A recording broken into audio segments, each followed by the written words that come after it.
All right, so this is the last video for section 5.6, half-angle identities. And in this part of our homework, we're going to use an identity to write each expression as a single trigonometric function. Well, some of these you're not going to be able to recognize. Some of these are not one of the identities that are straight up forward from our identity list. But fortunately, this first one is. So let's conquer this first one. This first one looks a lot like 1 plus the cosine of A over 2, which is equal to the cosine of the angle A over 2. All right, so since this is identical, A in this case is going to be 76 degrees. So I'm going to plug that into here to get 1 plus the cosine of 76 degrees over 2 equals the cosine of 76 degrees over 2. And half of 76 degrees is going to be 38 degrees. So I don't know the value of 38 degrees, but that's what this expression is finding. So how about the next one? The next one looks a lot like this formula. Let's see, cosine of A over 1 plus cosine of A. But it's not quite that formula. If you can notice, if you notice the positive, the addition is on the top of the fraction and the subtraction is on the bottom of the fraction. So it looks like they took the reciprocal. So if I take the reciprocal of both sides, I get the cotangent of A over 2. Okay, so and I want to point this out. You are not taking the reciprocal of the angle. You are taking the reciprocal of the trigonometric function here.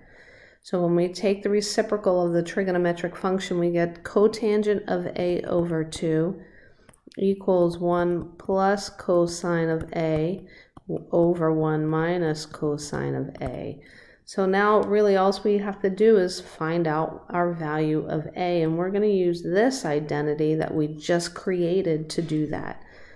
Okay, so I know that A is going to equal, that's not an A is going to equal 165 degrees. So I am going to plug that back into this side. I already have this side written up here.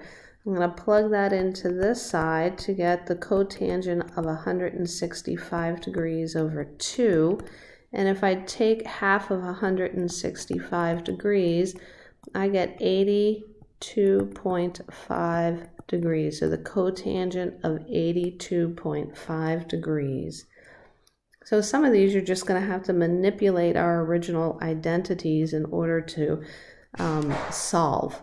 Okay, so this one looks a lot like the tangent of A over 2 equals the sine of A over 1 plus the cosine of A.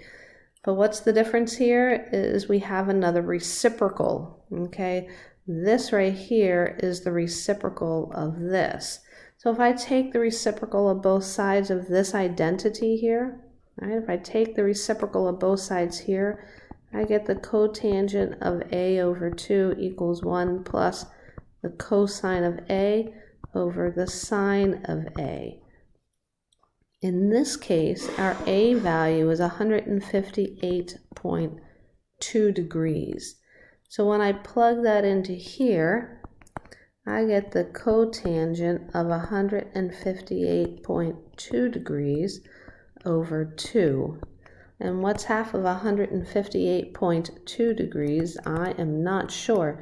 So I think I get 79.1 degrees. So that's my final answer here. I believe this is my last question here. All right, so this looks a lot like which one? This looks a lot like the sine of A over 2 equals plus or minus the square root of 1 minus the cosine of A over 2.